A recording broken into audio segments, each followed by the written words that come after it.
What's up guys? Another day, another wheels. Flex ko lang sa inyo itong na bagong na-score na Hot Wheels Premium Boulevard.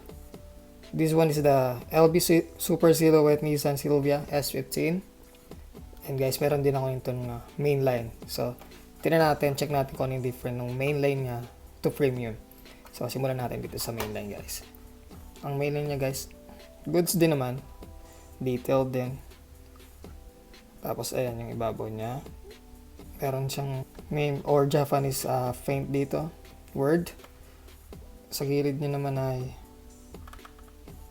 ayan. Makikita niyo naman. I think metal na rin yung ilalim niya. So, tingnan naman natin tong premium guys. Mas detailed to guys. Sa kanyang top. Meron nakalagay dito na LB. So, Liberty Walk. And then, yan guys, pati yung kanyang likod, mas detailed. Pero parehas lang siya halos ng itsura.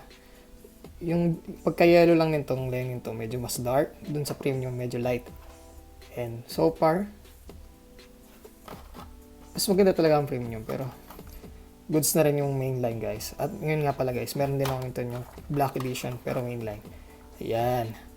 So, yan guys, flex ko sa inyo itong lahat ng ano ko. Nissan Silvia ko. Meron pa akong yellow guys. Ayan. Silvia din. This one is the matte gold. In the short card guys.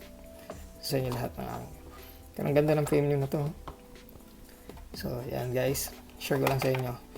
Kung meron, check nyo kung may kulang pa ba ako. I think ito na lahat yan. Pero kung may kulang pa, so yun yung sabihin sa akin guys. Kasi yung iba, puro 35 GT na yung lumalabas eh. Hindi ko alam kung meron pang gantong Silva na S15. Pero yun lang guys. Goods. Ganda ng score ko na to.